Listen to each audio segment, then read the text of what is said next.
Federico Aurelio se sumó al stream de Ahora Play. Miren, quiero directamente sumar esta nota y no voy a hacer mucha introducción. Lo voy a sumar. Está Horacio Liendo. Gracias, Horacio, por sumarse. Muy amable. No, gracias a ustedes por la invitación. Lo voy a presentar directamente, a ver si no le molesta ahí, directamente el padre, entre comillas, de la convertibilidad, ¿no? Porque es el que le dio la idea original a Cavallo. Lo hemos hablado ya en otro stream de Ahora Play con él, de la convertibilidad y también todo el andamiaje legal de la convertibilidad. Así, ¿le molesta ahí que ponga ahí? Porque si me voy a poner abogado, No, no hay problema. Lo pongo así, pero quiero contar esto brevemente. Nosotros contamos ayer que Milei siempre tuvo en la cabeza el tema de la dolarización y demás. Ahora a él lo enoja que se diga que él quiere dolarizar. Nosotros dijimos, y lo dijimos bien claro, hubo algunas malinterpretaciones que hubo en Twitter y demás. Contamos que en la reunión con Guita Gopinat, que es cierto que el presidente estuvo solo con Guita Gopinat y el intérprete, nada más. Pero después, obviamente, el presidente va y habla, y Guita Gopinat va y habla de cómo fue esa reunión, digamos. Y esa es parte de la construcción de la información, ¿no? Y esas personas, obviamente, después hablan, digamos, con periodistas. Esas son las fuentes de información. Pero que en esa reunión lo importante era lo siguiente, que se pasó de la discusión de dolarización a competencia de monedas. Que dijimos del primer momento, el FMI no quiere saber nada con la dolarización, nunca la aprobó, no la va a aprobar en este momento, no está a favor de renegociar un acuerdo y enviar fondos, cualquiera sean, 15.000 millones, 10.000, 8.000, lo que sea, para hacer una dolarización estilo Ecuador, digamos, donde vos en algún momento canjeás la base monetaria o los agregados monetarios por dólares que tenés en las reservas, pero que sí podría llegar a aceptar un esquema de competencia de monedas. El presidente aclara en privado, a quien quiere escucharlo, a los que están alrededor de él, que las discusiones con el fondo, en todo caso, han pasado por ahí, digamos, discutir si una competencia de monedas puede hacerse, en qué condiciones, si con títulos en pesos, sin títulos en pesos, es decir, rescatando parte de los títulos o no, pero o sí se puede hacer así como está, digamos, que en algún momento se haga posterior a la eliminación del cepo, fundamental, no puede haber competencia de monedas si no hay eliminación de cepo y unificación cambiaria, la posibilidad de que, como en Perú o como en otros países de Latinoamérica, el dólar tenga curso legal también y circule para hacer transacciones legalmente dentro de la economía, ¿no? Con factura, todo conformado y demás. Es decir, yo tengo la impresión de que el propio presidente, que ahora ve que más o menos el plan de Caputo en esta primera fase, que era lo que buscaba, funciona en términos de limpiar los pasivos del Banco Central, ¿no? La contracción monetaria muy grande o la licuación y acumular dólares en las reservas. Y bueno, ahora no quiere hablar de dolarización. Él dice que siempre habló de competencia de monedas. Pero por eso quiero hablar con Liendo, porque Liendo fue el que habló en algún momento de competencia de monedas. Y la pregunta es si la competencia de monedas, habilitar que circule legalmente el dólar o una canasta de monedas que tengan curso legal en la Argentina, adicional al peso, es decir, sin la desaparición del peso, inexorablemente desemboca en la dolarización o al contrario, puede desembocar, como ocurre, tengo entendido, en Perú, que toda la gente se maneje, que haya ahorros en dólares en los bancos y demás, pero que las transacciones cotidianas se hagan en la moneda nacional, e incluso puede haber crédito en la moneda nacional. Así que, Liendo, me gustaría, bueno, un poquito explicar, que usted explique qué es exactamente la competencia de monedas Y esto que decía, que si significa la desaparición del peso y la dolarización, porque algunos, sin entender demasiado, dicen, bueno, si ponen a circular libremente el dólar en la Argentina y el peso va a desaparecer. Y bueno, eso no ocurrió en otros países latinoamericanos que aplicaron el esquema de competencia de monedas. Exactamente, no ocurrió y bueno, pienso que tampoco ocurriría, pero eso está por verse. Acá hay dos planos de este análisis, me parece a mí. Uno es el plano teórico, en donde el presidente Milei se mueve con gran solvencia y con mucha soltura, que es el pensamiento de Hayek sobre este asunto en un libro, Inflación y Desempleo, a comienzos de la década del 70, cuando Europa estaba pensando qué hacer con el sistema monetario europeo, que hoy lo conocemos, hoy es el euro, pero que Hayek planteaba una alternativa y era que las monedas nacionales compitieran entre sí en Europa y que todos los países admitieran libremente las monedas del otro. Ese experimento no se llegó a plasmar, precisamente porque se fue por el otro camino, pero está el acervo intelectual y todo el desarrollo teórico de ese debate. Y luego tenemos los fenómenos latinoamericanos de la década del 90, en donde sí, el de Perú es el más desarrollado institucionalmente, y es importante e interesante para la Argentina porque ha pasado por fenómenos similares al de Argentina. Es decir, si tomamos Uruguay o Colombia o Chile, mismo Paraguay o Bolivia, saquémoslo, saquemos Bolivia, han tenido niveles de inflación manejables, niveles de inflación que han estado en digamos, rangos entre el 100, 200% eventualmente en algún caso. Pero no los niveles hiperinflacionarios que vivimos tanto Perú como Argentina y Bolivia también. Y Bolivia también.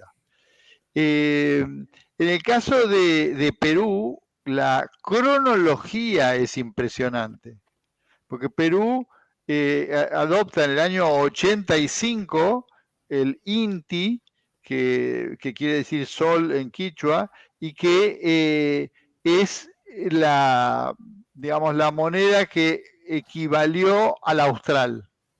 Más o menos en la misma época se produce un proceso de democratización, Alfonsín allá, acá, Alan García allá, y uno y otro encaran un proceso de reforma monetaria. Esas dos reformas monetarias llegaron a la hiperinflación en el 89.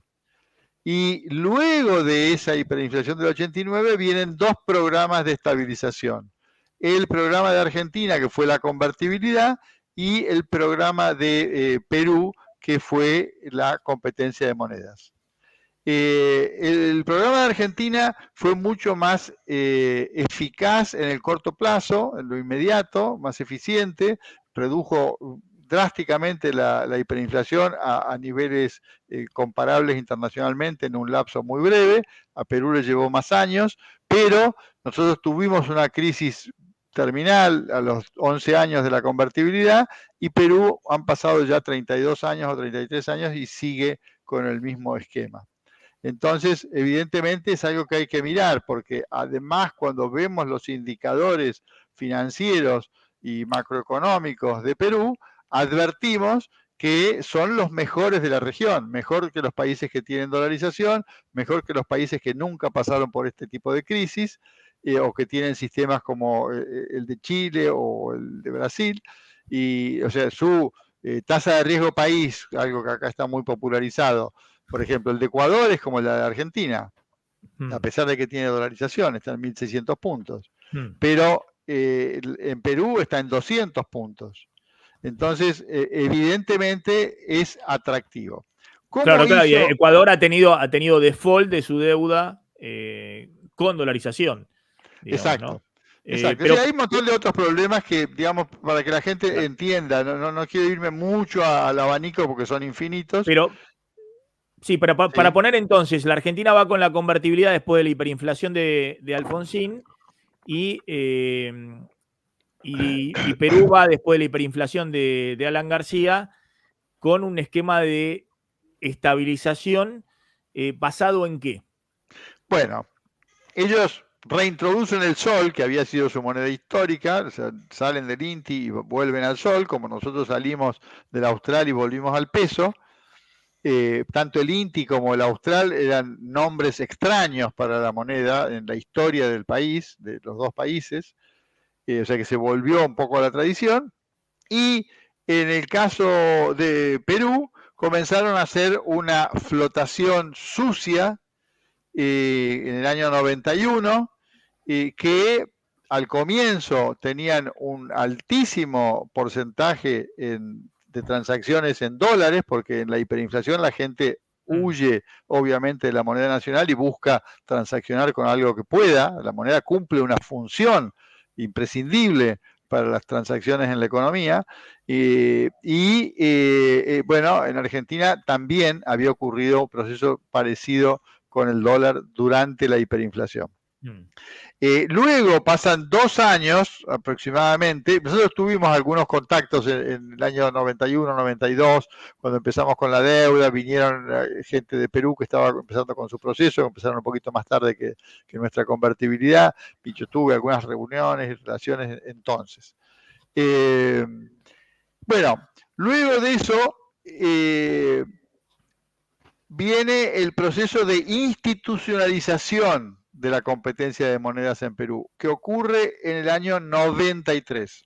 En el año 93 hacen una reforma constitucional e incorporan en la Constitución muchas cosas, me voy a detener en 2, que es una, en el artículo 64, establecen el derecho de la población, la garantía constitucional de mantener y disponer monedas extranjeras, lo que termina con el control de cambios definitivamente, o sea, le da rango constitucional a la prohibición al control de cambios.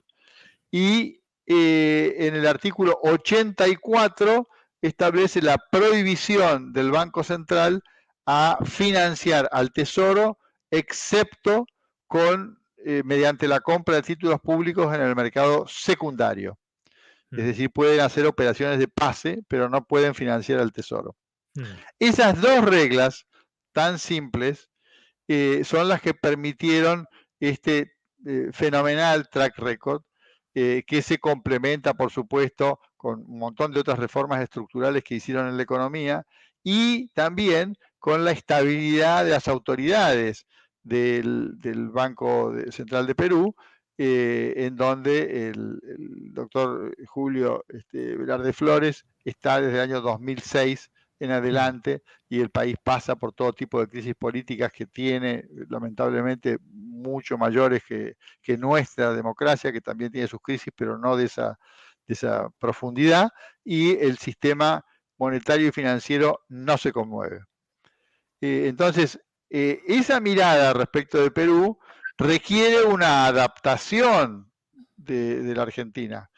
Ahora, perdón, pero ¿y la competencia de monedas en el caso de Perú? Que efectivamente Perú ha tenido desde el año 2000, ha tenido 20 años de crecimiento, salvo, la crisis del 2009, obviamente la pandemia y demás, pero de tasa de crecimiento sostenido, creo que alrededor de 3-4% promedio anual, y tasas de inflación de las más bajas de Latinoamérica, de un dígito muy bajo, por debajo del 5%, a veces 2% de inflación, claro, o incluso menos.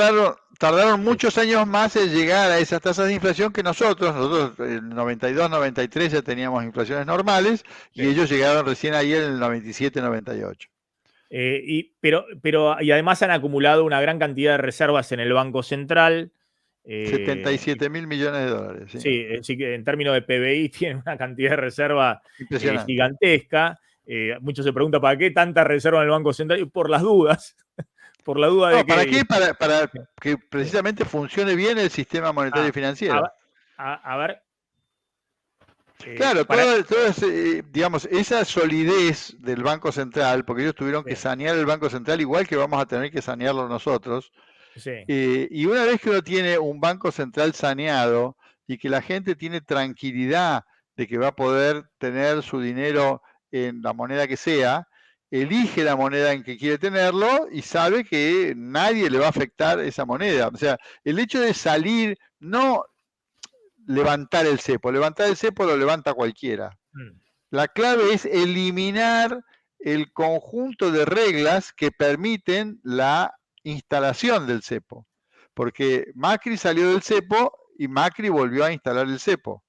Entonces la clave es decirle a la población, señores, acá desapareció el control de cambios. No se va a poder poner más cepo, porque va a Ahora, desaparecer el control de la cambios. pregunta es, ¿qué pasó en esa competencia de moneda? Porque todos tienen la impresión, a mí me da la sensación de que Perú desde ese punto de vista, dejemos de lado después las cuestiones del crecimiento, del desarrollo, de la distribución del ingreso, de cómo bajás la pobreza, de cómo mejorás la calidad educativa, todas esas cosas que creo que Perú, tengo entendido, no las ha resuelto como no han resuelto la mayoría de los países latinoamericanos, pero sí han resuelto el problema muy básico de la inflación. Y han resuelto el problema básico de tener una moneda. Sí. Porque, según tengo entendido, la competencia de monedas no es que ha generado la desaparición de la moneda nacional, sino que ha generado un sistema donde la moneda nacional flota libremente contra el dólar y además se fortalece, porque hemos visto en muchos años donde el dólar caía en Perú, ¿no? Bueno, un poco lo que pasa como en el resto de los países latinoamericanos que tienen tipo de cambio flexible. ¿Por qué esa libre competencia de monedas, a diferencia de lo que muchos creen, no tiene nada que ver con que, bueno, eso nos va a llevar a la dolarización, es decir, que la moneda nacional desaparezca? Bueno, porque una vez que uno inició ese proceso, empieza a operar la ley de Gresham. Gresham era un comerciante inglés del siglo XVI que observó que cuando había más de una moneda de curso legal, la gente guardaba la buena y ponía a circular la mala. Es decir, es como si yo tengo dólares y pesos ahora y me dan una opción en qué pagar, pago en pesos y me quedo con los dólares. Entonces, cuando la ley de Gresham opera, la moneda nacional percibida inicialmente como peor que el dólar, es la que desplaza al dólar del mercado, porque la gente prefiere utilizar el peso o el sol, desprenderse de los soles y conservar los dólares. Entonces empieza a cambiar el porcentaje y de esa relación inicial, porque la ley de Gresham, que es una observación muy importante de Hayek, no funciona cuando el descalabro de la moneda nacional es tal que las monedas no son comparables. O sea, si la moneda dejó de tener valor transaccional incluso, ni hablar de valor de reserva, entonces la gente dice, no hago esto, cambio cigarrillos, cambio productos, en fin, dólares o lo que fuese, y ya no funciona la ley de Gresham. Pero en la medida en que me pongo en rango de circulabilidad, entonces ahí funciona y la moneda local, además de la costumbre, además de los nacionalismos y en fin, una cantidad de cosas, empieza a recuperar terreno. Entonces pasaron del 80% dólares, 20% soles al comienzo, al 80% soles, 20% dólares en la actualidad. Bueno, voy a ese punto. Hay un paper muy interesante de Levi Yeyati donde compara justamente, no solamente el caso de Perú, sino creo que también está el caso de Chile, de Uruguay, no sé si está Brasil, pero como al revés de lo que se pensaba, en esas economías han desdolarizado Exacto.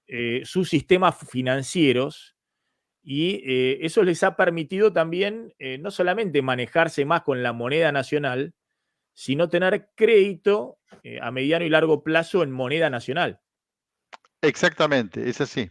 Eso es así. Eso es muy importante también para evaluar qué sistema financiero queremos construir. Nosotros desde la salida de la convertibilidad hemos destruido el sistema financiero. Tenemos un sistema muy eficiente, desde el punto de vista tecnológico, de atención al público y demás, pero es un sistema transaccional que prácticamente no tiene ahorros y que no da crédito. El poco crédito que tiene se lo da al Banco Central. Y el tamaño que tiene es muy pequeño. O sea, un sistema maduro es un sistema que está alrededor de una vez el Producto Bruto en volumen y eventualmente de allí para arriba. Y ese tránsito, bueno, nos lleva todo un recorrido. Durante la convertibilidad habíamos llegado a tener un sistema financiero del orden del 30% del Producto Bruto. Y ahora estamos en un sistema del orden del 10, 12, 15% del Producto Bruto, dependiendo de los momentos.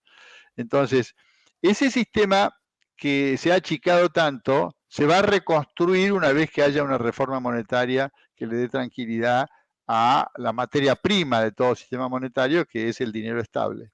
Ahora, Liendo, sí. una consulta, digamos, en un país como la Argentina, digamos, industrializado o medianamente industrializado, que tiene industria, ¿una competencia de monedas favorece a la industria o ocurre como en la convertibilidad, donde la industria dejó de ser competitiva y se perdieron muchos puestos de trabajo? Bueno, ahí dos comentarios. Uno, retomo uno que hizo Maxi al comienzo y voy a este. El asunto de que, bueno, Perú tiene un montón de problemas que no ha resuelto, el de la pobreza, etcétera, etcétera, pero ha resuelto este tema monetario. Eso es relativo, porque si no hubiese resuelto este problema monetario, ese problema de pobreza que tiene y que subsiste sería el doble o más del doble, como ocurre con Argentina respecto al cuando vivimos esa década de estabilidad. O sea, el nivel de pobreza que tenemos ahora es prácticamente el doble del que teníamos en la época de la convertibilidad. Y obviamente que nos quejábamos en la época de la convertibilidad, como nos quejamos y se quejarán ahora en Perú. Pero no es irrelevante erradicar la inflación. En cuanto al tipo de cambio, que es un poco la pregunta, tampoco es cierto que en la convertibilidad se hubiese destruido industria. La industria y el Producto Bruto Industrial creció en el periodo de la convertibilidad prácticamente un 60%, en algunos sectores muchísimo más. Estaba destruida cuando fue la hiperinflación y se reconstruyó, no teníamos acero porque prácticamente Somisa había dejado de funcionar. Lindo, yo no me quiero meter en una discusión de la convertibilidad. No, hemos discutido mucho tiempo. Yo ahora me gusta porque también he discutido con él y ahora lo veo a Carlos Rodríguez hacer algunas reflexiones muy interesantes. A lo que voy a ir, para que la gente entienda lo que estamos discutiendo, lo que sí han determinado los economistas, que un sistema de moneda nacional no puede ser con tipo de cambio fijo. Los tipos de cambio fijo no existen más en el mundo. Entonces, existen, pero no en este esquema. No existen más en el mundo que le va bien, digamos. No me pongan el ejemplo del euro. Estoy hablando de. No, por eso existe en Europa, existe en Hong Kong, pero pero eso, no me pongan el ejemplo del euro. No me pongan esquema es con flotación, totalmente libre. Exactamente. Yo lo que estoy diciendo es no me pongan el ejemplo del euro como no me pongan el ejemplo del euro para hablar de la dolarización. Hablemos de cosas en serio. Si hablamos de un esquema en el cual uno tiene Banco Central independiente, tiene circulando pesos o moneda nacional y tiene circulando dólares, tiene que haber siempre una paridad. Los esquemas que desde la crisis, no de la crisis de la convertibilidad, sino previo, ya en los esquemas de salida de tipo de cambio fijo, de sudeste asiático, Rusia, Brasil, el mainstream de la discusión y lo que plantea el propio Fondo Monetario Internacional y todos es que tiene que haber tipos de cambio flexibles, con distintos tipos de flotaciones. Pueden ser flotaciones libres, pueden ser flotaciones sucias con intervención del Banco Central, pero tiene que haber tipo de cambio flexible. A lo que voy es a esa pregunta. Claramente, me imagino que lo que me va a plantear es, Perú en el esquema es el esquema deseable, el que todos quisieran. Digamos, un tipo de cambio flexible que amortigua los shocks externos. Esto es que cuando hay un shock externo y sale en capital a la región, la moneda se deprecia, y cuando hay un shock favorable porque vuelan los precios de las commodities o ingresan capitales, la moneda se aprecia. y eso va equilibrando el tipo de cambio y los precios domésticos y los precios internacionales. Es decir, es el modelo clásico.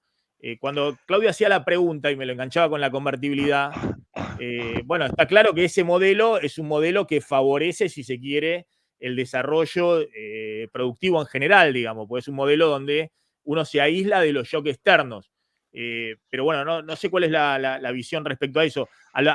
Por ahí la pregunta que quería hacer Claudio era el tema de si hay tipo de cambio fijo o hay tipo de cambio flexible. Sí, perfecto. Voy a esa respuesta. Bueno, no quiero ir a la discusión de la convertibilidad. No era mi intención ir a esa discusión para nada. Simplemente explicar por qué en este caso el sistema es con flotación limpia. O sea, en mi esquema, mi propuesta, más limpia incluso que la que tuvo Perú, porque yo les expliqué que Perú lo metió en la Constitución. Nosotros lamentablemente no lo metimos en la Constitución del 94. En consecuencia, si hubiésemos metido en la Constitución del 94, a lo mejor no hubiese ocurrido todo lo que ocurrió en este tiempo. Pero entonces tenemos que construir eso, la eliminación del control de cambios, de otra manera. Y la forma jurídico-institucional de construir eso es declarar el curso legal del dólar, como mencionó Maxi al comienzo de la charla. El curso legal de las monedas extranjeras en Argentina se declaró en la primera ley monetaria del país, en la ley 71, que declaró el curso legal de varias monedas extranjeras, que a su vez tenía su antecedente en la primera ley monetaria de la Confederación Argentina, la 256. Pero acá no tiene sentido declarar el curso legal de más de una moneda extranjera, porque en aquel tiempo eran monedas metálicas y eran monedas que circulaban. En consecuencia, había que establecer qué relación tenía cada una de ellas entre sí y cada una de ellas con el peso fuerte, que también era oro. Ahora no, ahora con tener una moneda de curso legal que sea una divisa convertible, esa divisa es convertible a cualquier otra y en consecuencia es lo mismo que si la moneda fuese convertible a cualquiera y nos sirve para eliminar el control de cambios, porque una vez que declaramos de curso legal una moneda extranjera, no tiene más sentido el control de cambios, se cae por su propia naturaleza. Una pregunta muy Entonces, breve. la flotación es totalmente limpia y sin intervención del Banco Central, hará sus operaciones, pero sin fijar precios. Sí. Muy brevemente, por eso quería sumar aliento para el stream de Ahora Play, me parecía interesante, porque es abogado, porque fue el padre de la convertibilidad y porque además propuso el tema de la competencia de monedas y según lo que tengo entendido ahora el presidente ve que ese es el camino, digamos, que el camino es ese. Y está el pensamiento erróneo de que eso naturalmente lleva a la dolarización, cuando que estamos hablando de que si tiene éxito va al revés de la dolarización. Va a un proceso que puede llegar a fortalecer la moneda nacional e incluso puede generar que haya desdolarización, digamos, que haya dólar en el Banco Central, pero que por ahí la gente pueda, no sé, hacer depósitos y préstamos en moneda nacional, sin inflación y a largo plazo. Ahora, un punto me parecía importante, porque si no queda en el Twitter y queda en las redes sociales, bueno, se dejó de lado la dolarización, el FMI no quiere saber nada y demás, y bueno, pero vamos por este camino que es lo mismo. No, son cosas distintas, pero está bien. También es cierto que Milei habló en su momento de competencia de monedas, ¿no? O en otro momento habló de dolarización. Pero quiero dejar en claro que son cosas distintas, es distinto a tener los dólares y canjear la base monetaria o la base monetaria más los depósitos en el sistema financiero o los pasivos remunerados del Banco Central, es decir, hacer una conversión de los pesos por dólares. Eso que es la dolarización no es la competencia de monedas. No, pero una pequeña acotación ahí. Una cosa es con una sana política fiscal, en donde obviamente va a ocurrir lo que estamos describiendo, o por lo menos lo que se ha visto que ha ocurrido en los últimos 30 años. Y otra cosa es si Argentina vuelve a las andadas, porque si tiene competencia de monedas y vuelve a Ahí las sí, andadas, claro. la gente va a dolarizar, Sí. obviamente.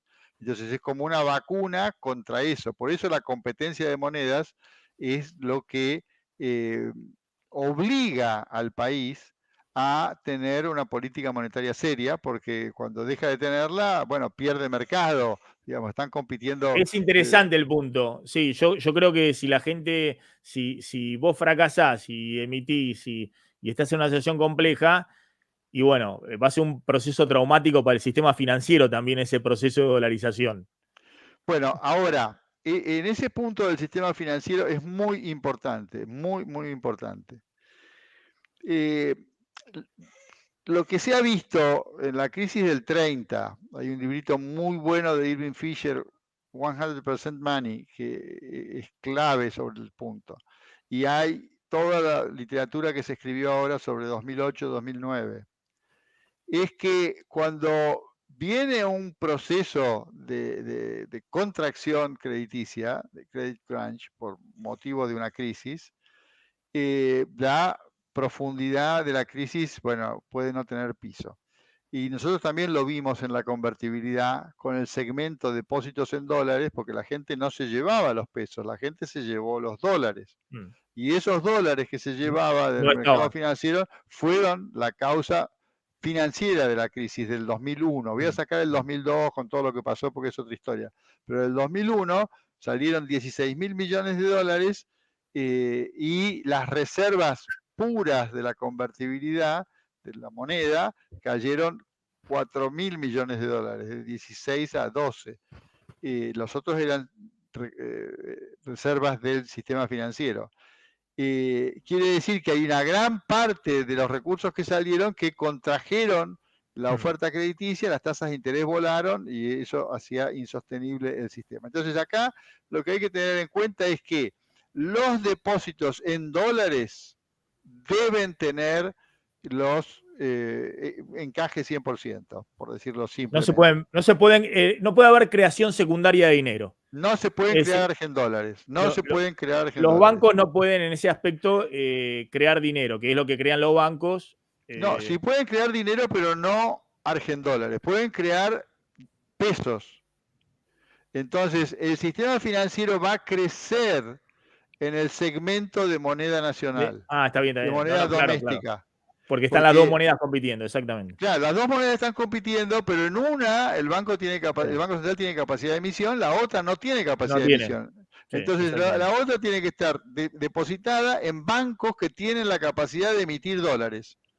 Y entonces ahí todo el depositante en dólares va a tener sus dólares tranquilos, como ocurrió ahora, en donde la gente se lleva los dólares y no pasa nada al sistema financiero porque no están prestados esos dólares, o están prestados muy limitadamente. A exportadores, Claro, empresas que cobran en dólares. Sí. Claro, a capacidad crediticia en dólares. Entonces, eso es muy importante para el sistema y por eso necesitamos organizar un sistema de competencia de monedas porque no nos podemos quedar sin sistema financiero o con un sistema financiero vulnerable a los shocks externos o de crisis de confianza interna. Una última pregunta breve, porque quiero cerrar con todo este tema que está pasando con el dólar. Quiero cerrar el stream con ese tema, pero me decía un abogado constitucionalista que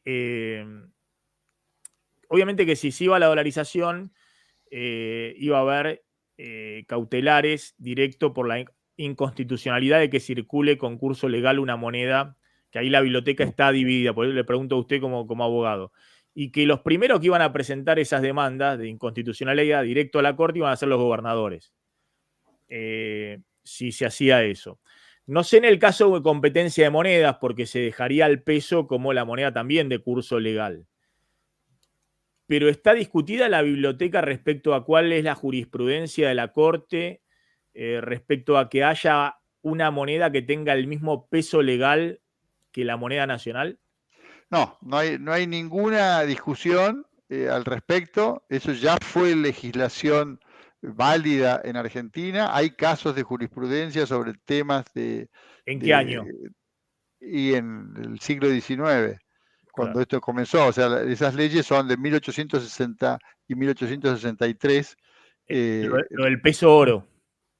Lo del peso fuerte y lo de el curso legal del el águila americana, el doblón español, el Napoleón francés, el cóndor chileno, en fin, 20.000 reyes.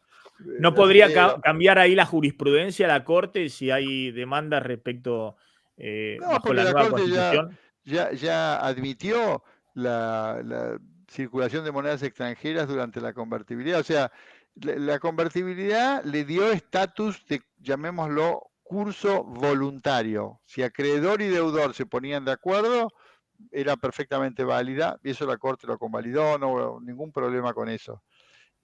Ahora lo que le estamos agregando es el curso legal. El curso legal lo que agrega es cuando no hay ese acuerdo entre acreedor y deudor. ¿Cuándo no hay ese acuerdo? Por ejemplo, en un caso de daños, un accidente de tránsito, si yo tengo que pagarle al otro, bueno, obviamente no tengo ningún acuerdo previo. Me desobligo, le pago en cualquiera de las dos monedas de curso legal. Si tiene curso legal, tiene poder cancelatorio. Exacto. Lo mismo que los impuestos. Yo voy y pago los impuestos con la moneda al cambio del día, salvo que haya regímenes especiales. Usted dice no habría problema legalmente.